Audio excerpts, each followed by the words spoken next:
It was a huge success with the participation of ambassadors, high commissioners, senior diplomats from 16 countries. The delegates were briefed about the important roles of space economy, its policy aspect, and also the preparation towards the main event. The success of the precursor event and the positive feedback gave more encouragement to us to organize this event today. We are also providing an opportunity to the distinguished delegates to have a feel of the capabilities of Indian industries in space, specifically by organizing an exhibition as part of the momentous occasion. In addition to the stalls from 30 industries, Government of Karnataka has also set us a few stalls to portray its rich cultural heritage. I thank Government of Karnataka as well during this occasion. I request all of you to make time to visit these stalls set up in the ballroom. To remember this historic moment, we also brought out a coffee table book with stunning images of Indian landscapes captured by Indian remote sensing satellites. With this, let me conclude my initial remarks, and once again, thanks to all the distinguished delegates from space agencies and industries for taking time and effort to be here. My talk will be incomplete without my profound thanks to Chief Minister and his excellent team, our Minister of State at Prime Minister's Office, Minister of State for External Affairs Ministry, the G20 Sherpa, Chairman in Space, and my colleagues for making this event a grand success. Thank you once again. Thank you very much indeed, sir, for enlightening us with your remarks. Ladies and gentlemen, we are honored to have with us today another esteemed personality, Dr. Pavan Kumar Goenka, Chairman of InSpace, Indian National Space Promotion and Authorization Center. Dr. Goenka plays a pivotal role in advancing India's space program by fostering greater participation of private industries and startups. It is my privilege to invite Dr. Goenka to grace us with his valuable insights and thoughts on this occasion. Sir. Honorable Minister of State for Space, Science and Technology and other departments, Dr. Singh. Honorable Minister of State for External Affairs and Education, Dr. Singh. My good friend, Sherpa of G20, Mr. Amitabh Kant. Secretary Department of Space, Sri Somnath Ji. Delegates to this conference, invited guests, media. We are all delighted to be here for this fourth SELM, and including this time industry in a very big way. I note that almost all the G20 countries, 18 of them, and several invited countries, about 9 of them, are present here. And I see growing interest amongst all these countries in growing the space sector, both for economic as well as for societal reasons. And I noticed that given the complexity, since I'm new to the space sector, the complexity of the technology that the space sector has and the huge investments that are required, clearly alliances, bilateral and multilateral, will play a very important role in advancing the space sector. And I'm hoping that such alliances will shape during the next 2 days with deliberations that we will be having here. For India especially, it's an opportune time, given that India is going through a major transition in the space sector, the biggest that we have seen in the last 6 decades since the starting. Government of India has given a strategic importance to the space sector 3 years ago. And there are several things that were done by the government to bring the space sector in the forefront of economy. For example, NSIL was established 3 years ago as a commercial arm for the government of India to bring its space assets available to everyone within India and outside India. InSpace, which I happen to chair right now, is operationalized in February 2022 to authorize space activities and drive participation of private sector in space, and I'll talk a little bit more about that. The big news was the release of Indian space policy in April 2023. This was anticipated for a long time, and this policy was released, approved by the Union Cabinet of India. And this policy basically opens up the space sector for private industry completely, with almost no restriction put on the industry, both within India and from companies outside India who want to come in and play in the space sector in India. Another important milestone would be revising the FDI policy for the space sector that is currently in the works, and we hope that it will soon be released. And also the space activities bill to make some of these changes into law is currently under consideration. InSpace has a very unique role. It's the role of authorizer to authorize, regulate all the space activities in India, but at the same time also promote space amongst the private sector by handholding, by facilitating, by trying to get investment into them, by trying to become a single window for all of the requirements within the government, and also creating a strategy for the economic development of the space sector in India.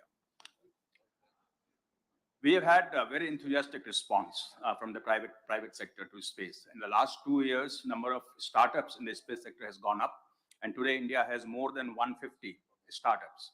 And the 60-year-old sector is actually becoming a sunrise sector in India. We have many companies that have been in the space sector for a long time, supporting ISRO as a vendor, such as Larsen Toubro, Godrej, Nelco, Centum, and so on. And there are many startups that have started to become household names in India, such as Agnikul, Bellatrix, Dhruva, Digantra, Pixel, Galaxy, and so on. And there are many government entities, such as NSIL, BHEL, HAL, that are engaged in space activities. And therefore, you can see that India now has a very large space ecosystem developed over the last 60 years. And partnership is what we are going to be looking for as we move forward. And what I'll be looking in the next 2 days is to see how we can facilitate many such partnerships between Indian companies and from companies outside India who are here, and also with some of the government agencies for our companies. There are 86 companies, very encouraged to see 86 companies represented here today, 33 of them from outside India. I just want to very quickly talk about what are the benefits that India may bring. Of course, there's institutional support in terms of policies, and many states are also coming up with the policies. A strong technology partnership that ISRO can provide to anyone who wants to be in India. A very strong vendor ecosystem that has been developed over the last 60 years. A growing manufacturing base. A very large domestic market, which is emerging. Today, I must admit that market is primarily with the government, but now private sector also is opening up in creating market in India. World-class software capabilities that you're all aware of, high number of STEM graduates, and of course, the low labor cost. And the areas that one can look at is satellite manufacturing. One can look at small launch vehicles, LEO constellations, ground station services, satellite broadband, EO data dissemination, and most importantly, applications, downstream applications, where our software capabilities can be very handy. So to sum up, what I would like to say that global partnerships are very important for all of us, especially for India, in technology, in infrastructure, and also in terms of connecting private industry. Trade policy and agreements also are very important, and our country is working on, as you have seen with the visit of Honorable Prime Minister to US, already space was in agenda in a big way. Investment and funding is something where we can have joint role to play, and sustainable space operations, which is in some way theme of this conference. So I'd like to end by summarizing by saying that we must leverage the opportunity that we have in these 2 days to significantly advance space partnerships, B2B, B2G, and G2G, and hope that we can take space forward in a very meaningful, responsible, sustainable manner. Thank you very much for being here today. Thank you very much, sir, for sharing the exemplary work that is happening in the private sector and also showing us the way forward. Ladies and gentlemen, Indian Space Research Organization has come out with a coffee table book on the landscapes of Bharat, showcasing the stunning images captured by Indian remote sensing satellites. And it is indeed my privilege, ladies and gentlemen, to request the Honorable Minister of State. May I request at this juncture the Honorable Minister of State, External Affairs and Education, Dr. Rajkumar Ranjan Singh ji, to kindly launch this book.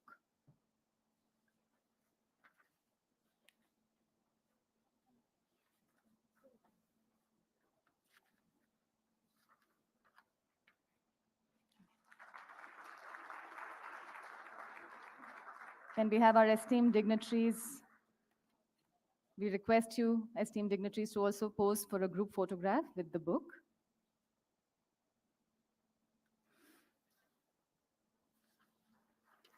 Let's have a big round of applause, ladies and gentlemen.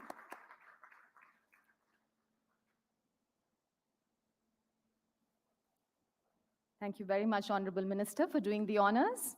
And ladies and gentlemen, Indian National Space Promotion and Authorization Center in Space has come out with a coffee table book entailing the present capabilities and future plans of selected Indian space companies as well as startups.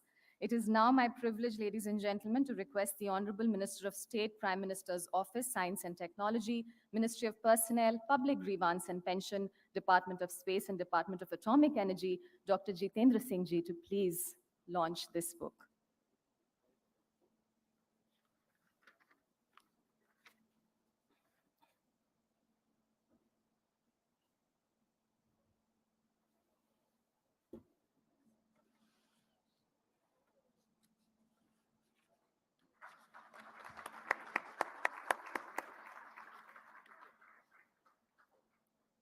Thank you, Honorable Minister and esteemed dignitaries, for doing the honors.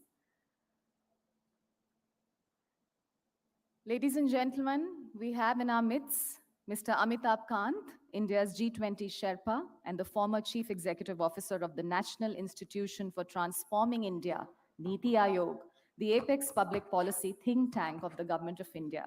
He is a change agent, an illustrious bureaucrat. He has been a key driver of flagship national initiatives such as Startup India, Make in India, Incredible India, Kerala, God's Own Country.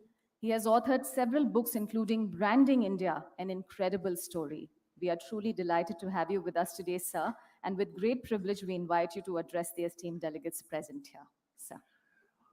Honorable Minister of State, Prime Minister's Office, Mr. Jitendra Singh, Honorable Minister of State for External Affairs, Mr. R.R. Singh, the ISRO Chairman, Mr. Somanathan, the person who's driving private sector investment in the space sector, Mr. Pavan Goenka, distinguished leaders, delegates, and members of the space community. Let me begin by sharing a beautiful thought from Kalpana Chawla, the first Indian origin woman to travel to space. She said, "When you look at the stars in the galaxy, you feel that you're not just from any particular piece of land, but from the solar system." She emphasized the interconnected nature of all life in the universe and the immense responsibility we have for the Earth. Today, as the world faces multiple cascading crises, India's G20 presidency reminds us that we are one Earth, one family, one future. We must unite as a global community in our journey across the final frontier. Ladies and gentlemen, we gather here today to explore the vast potential of the space sector, the final frontier of human exploration, and a driving force behind global economic growth. The space economy is experiencing rapid growth with increasing revenues and more commercial actors entering the industry. Studies project that it could become a $1 trillion sector in the coming decades. This exponential growth necessitates support from governments worldwide. That is why we are discussing space as a formal element within the G20. The theme of this year's SELM, New Space Era, Economy, Responsibility and Alliance, perfectly captures our approach to the future. When we speak of the space economy, we encompass not only the upstream and downstream activities, but also the derived benefits of space. The upstream segment involves space manufacturing, research and development, and launch activities, while the downstream segment encompasses satellite operations and space-based products and services. Furthermore, we must also acknowledge the significant contribution of space in terms of employment generation, spin-off benefits, and societal advancements. The growing impact of space on the global economy has led the space agencies of G20 countries to advocate for space as an agenda item in future G20 summits, and will find a very critical space in our own final leaders' declaration. The Space Economy Leaders Meeting, ladies and gentlemen, is critical because we see here today all the leaders from across the G20 countries assembled here today. India's own space program has evolved significantly since its inception in 1962. The Indian Space Research Organization has achieved remarkable milestones, launching over 100 satellites and becoming a major player in the global space industry. The Mars Orbiter mission at a very low cost made it the most cost-effective Mars mission to date. India's space science and exploration endeavors to demonstrate our commitment to global knowledge creation. International cooperation has always been a cornerstone of India's space program with vast number of cooperations. Ladies and gentlemen, our collaboration with agencies like NASA, ESA, and other space agencies has enabled India to access advanced technologies with across all G20 countries, share scientific knowledge, and participate in international space missions. Ladies and gentlemen, recognizing the potential of the private sector, India opened up the space sector to non-governmental entities in 2020, establishing the Indian National Space Promotion and Authorization Center in space.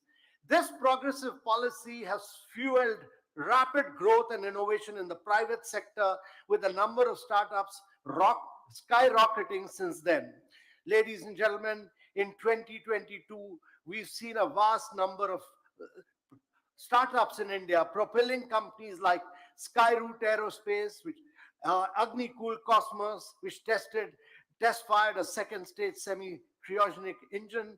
And these homegrown enterprises, along with others like Pixel, are delivering groundbreaking solutions to climate change and Earth observation.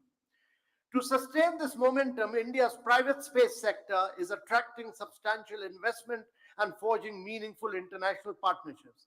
By leveraging our strength in infrastructure and embracing technology-driven solutions, we are leading the final frontier of human development. Ladies and gentlemen, it is our responsibility to seize this opportunity and work with all of you to engage so that we can take this forward. In the words of our founding father of space, the inimitable Dr. Vikram Sarabhai, and I quote him, "He who can listen to the music in the midst of noise can change great things. Our coming together is an act of creating harmony amidst the divisive forces of these difficult times." The G20 Space Economy Leaders Meeting provides an excellent opportunity for us to build the new space era by focusing on space industry development, by fostering technology trade startup collaborations, by collaborating on space technology and applications, by exploring the latest advancements in space technology, satellite systems and their applications in agriculture, healthcare, etc., by focusing on space governance and policy and addressing regulatory framework, space governance, international cooperation, and responsible space practices, in particular collaboration in manufacturing, energy, and mining, and collaborating in space security and space debris, discussing measures to enhance space security, mitigate space debris, and to promote responsible space behavior, and also collaborating on space exploration and science by highlighting collaborative efforts in space exploration, mission, scientific research, and knowledge sharing. Ladies and gentlemen, our vision for the space economy aligns with the global objectives of fostering innovation, economic growth, and sustainable development through space activities. Through the G20 SELM and our active collaboration participation in discussions, we can contribute to the collective efforts of nations in leveraging space for the betterment of humanity. Ladies and gentlemen, we look forward to your progressive and forward-looking recommendations. Thank you very much. Thank you very much indeed, sir, for leading the way for all of us and for your inspiring address. And ladies and gentlemen, as we move forward, we are indeed honored to have the esteemed presence of the Honorable Minister, Dr. Rajkumar Ranjan Singh, the Honorable Minister of State for External Affairs and Education. With a doctorate in geography, he has many academic and research accomplishments to his credit, and the country is witnessing a vast array of developments under his able leadership. It is our honor to invite him to address this August gathering, sir.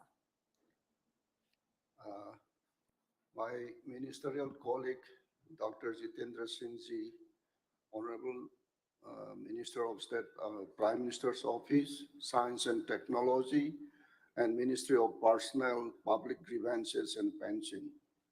Shri Amit Kant Ji, G20 Sherpa, Mr. Somnath Ji, Secretary, Department of Space and Chairman ISRO, and Dr. Pawan Kumar Ji Goenka, Chairman Space. Excellencies, ladies and gentlemen, it is a pleasure to welcome you to the vibrant city of Bengaluru. It is heartening to witness that the fourth edition of the Space Economy Leaders Meeting will serve as a platform for discussion on utilizing space towards a new space era.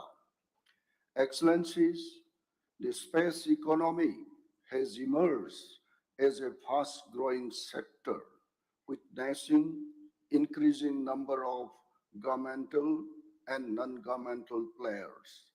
This sector is on track to become a trillion-dollar sector in the next decade, surprising many traditional industries or surpassing the traditional industries.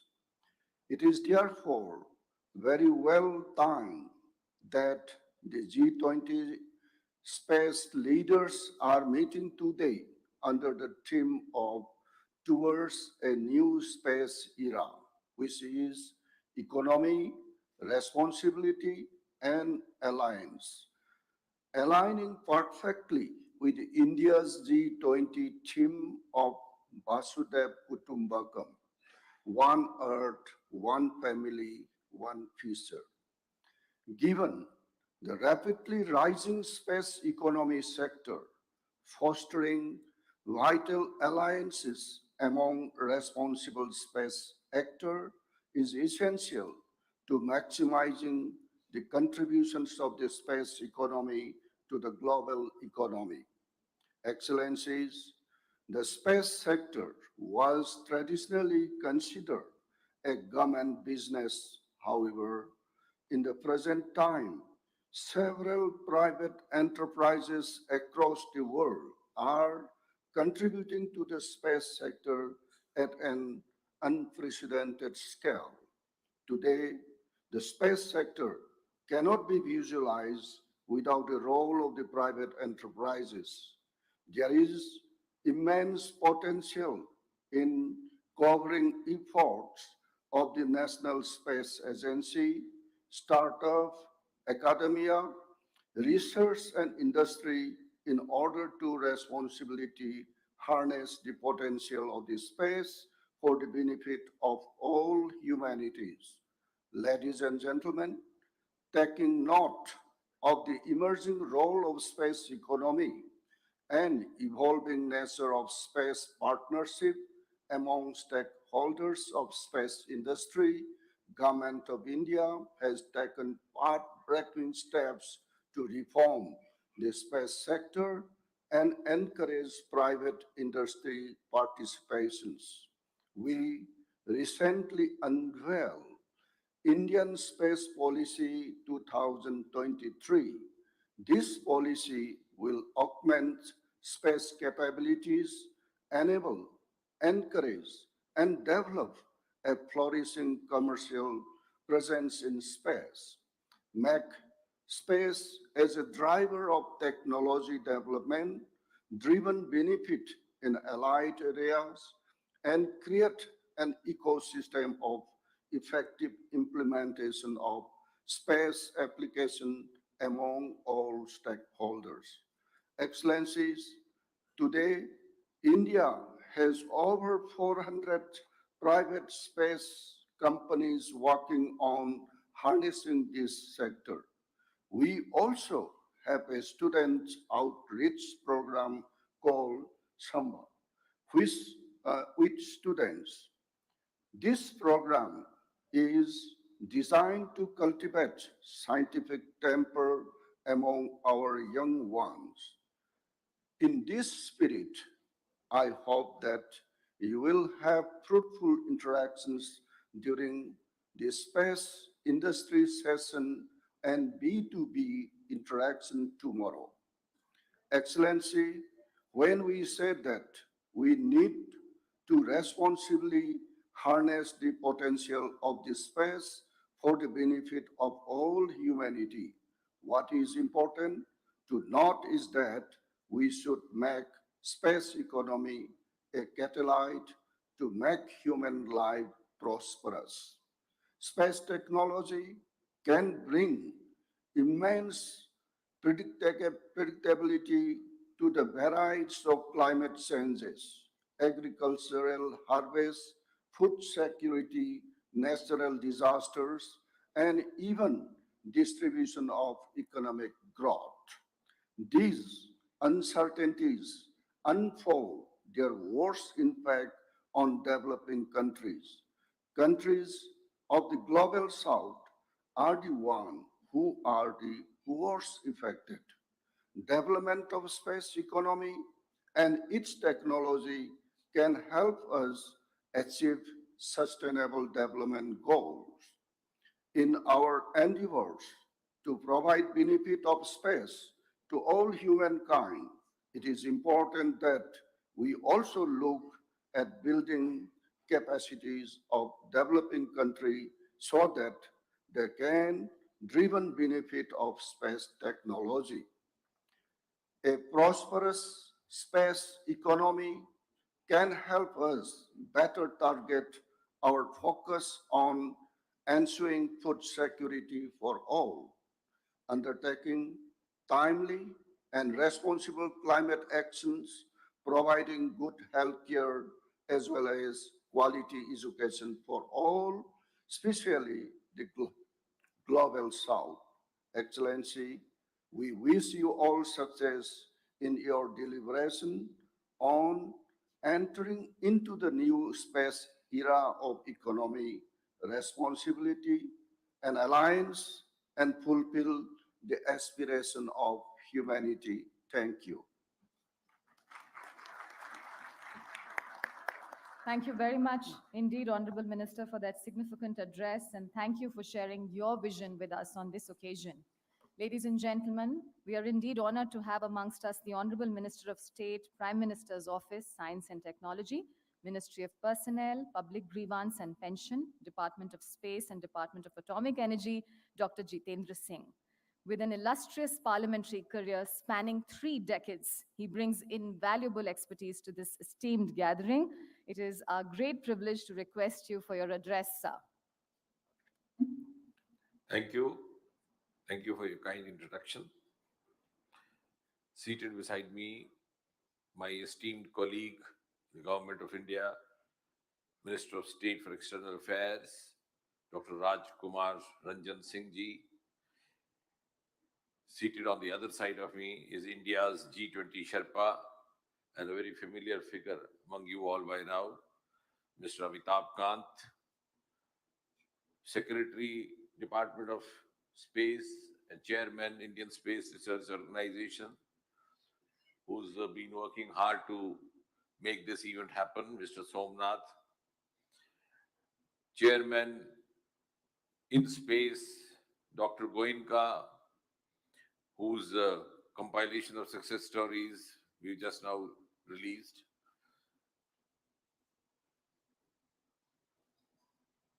Delegates, representatives from different G20 countries, participants in the inaugural session of the 4th edition of the Space Economy Leaders Meeting. At the outset, I must confess I'm truly delighted to welcome this August gathering. I think this but a rare occasion when under a single roof you have all the scientific brains gathered together. We have the heads of space agencies from across the world. We have the leaders of the space industry. We have senior diplomats of G20 countries, the invited countries, the distinguished dignitaries, and that makes this milieu and this room all the more richer. I hardly need to reiterate the importance that the space technology has gained of late across the world. Rather, I would put it in a single sentence saying that space technology has virtually entered every household. in one way or the other. And even those who are not aware of it having happened this way may be using space technology without actually being aware that they are actually doing so. And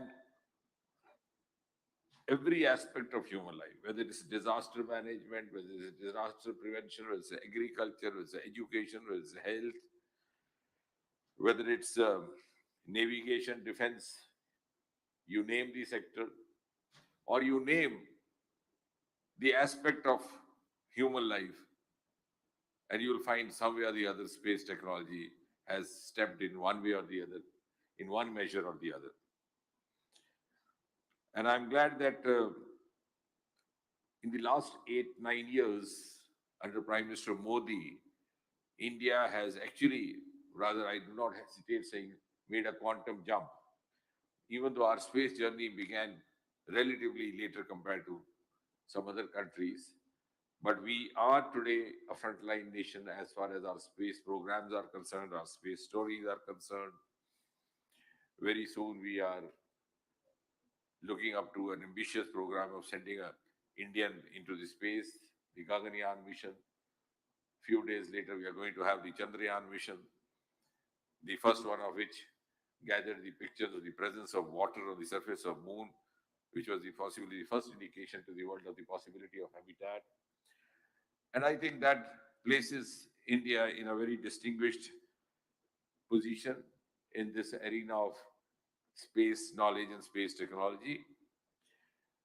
But besides that, in the last 9 years, what has very significantly happened, which I would like to bring to the notice of all, is that Prime Minister Modi has painstakingly made an effort to diversify the applications of space in every sector of activity and every aspect of life.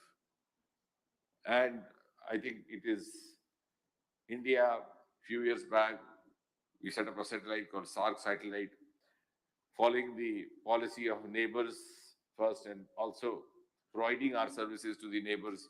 The satellite caters to most of the countries in the region. It is also in the last few years that space technology has actually introduced the modern craftsmanship in every sectoral activity, whether it's the construction of railway tracks, the construction of smart cities, the housing, the telemedicine, even in agriculture, we have sophistications like soil health cards. And the other aspect, which is, I think, been remarkable in the last few years, is something which is closely related to Mr. Goenka sitting over here, is that for the first time, India's space department, space projects were opened up to the private participation as well. And therefore, we set into a new phase of public-private participation. I'm glad to share with you that within just about 3 years, we have as many as over 140 active, successful startups working through this arrangement. And this in-space is a very successful arrangement. I think one of the success stories as far as the space experiments across the world is concerned. They act as an interface between the private and the public sector. And we have some of the brilliant startups who have been emulated across the world. And therefore, I'm glad to share all this also because this is a gathering which comprises nearly 2/3 of the world's population. So this room is not only, as I said in my opening remarks, is a gathering of some of the best brains across the world and some of the best space experts, but it is also representative of the 2/3 population of the world, the 85% of the global GDP, and 75% of the world trade. So you are, in a way, not only spearheaders, torchbearers, but also opinion makers. And I'm glad that India is now in a position to share its inputs, its inferences with the other member countries, as well as was noticed recently through a very successful visit of Prime Minister Modi to USA, which had a very strong undercurrent of space agenda, which was recognized overseas. And the new chapter of public-private participation, I think, is going to make it imperative for all of us to learn the virtues of an integrated approach. And when I say integrated, it is public-private domestically and public-private overseas. So all of us get together for an extended collaboration amongst all of us, the whole of government, whole of nation, domestically, overseas. And an era of partnerships, I think, is now in the offing. Our concerns are common because the space is common. So our challenges are common, and therefore our effort also has to be common. And therefore, time has come to carry forward the collaboration and the bonhomie, the kind of kinship that we have developed through G20 from the surface of Earth into the space to discover wider horizons in the times to come. Welcome once again, ladies and gentlemen.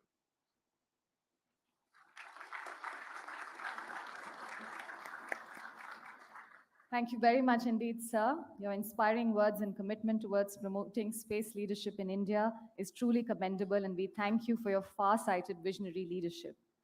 Ladies and gentlemen, with that, knowledge is the key that unlocks the boundaries of nations, as it belongs to all of mankind and serves as the guiding light for our collective progress, as eloquently expressed by Albert Einstein.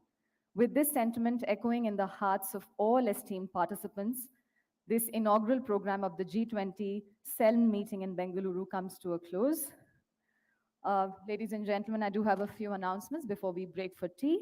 All the delegates are graciously invited to visit the exhibitions from 30 different space ventures, as well as ISRO. And also, there will be various snippets, actually, from the government of Karnataka, which are displayed in the ballroom. I cordially invite all delegates to join us for a delightful tea gathering in the wing areas of this ballroom, as well as we have tea organized in the lawns outside as well. And we will reconvene here to begin with our space agency session in exactly 30 minutes. May I request you to please come back a few minutes before 11, because 11 a.m. is when we start with the space agency session. Thank you very much to the esteemed dignitaries for being a part of this inaugural session. Thank you, distinguished delegates. Please do join us for tea, coffee. Thank you very much.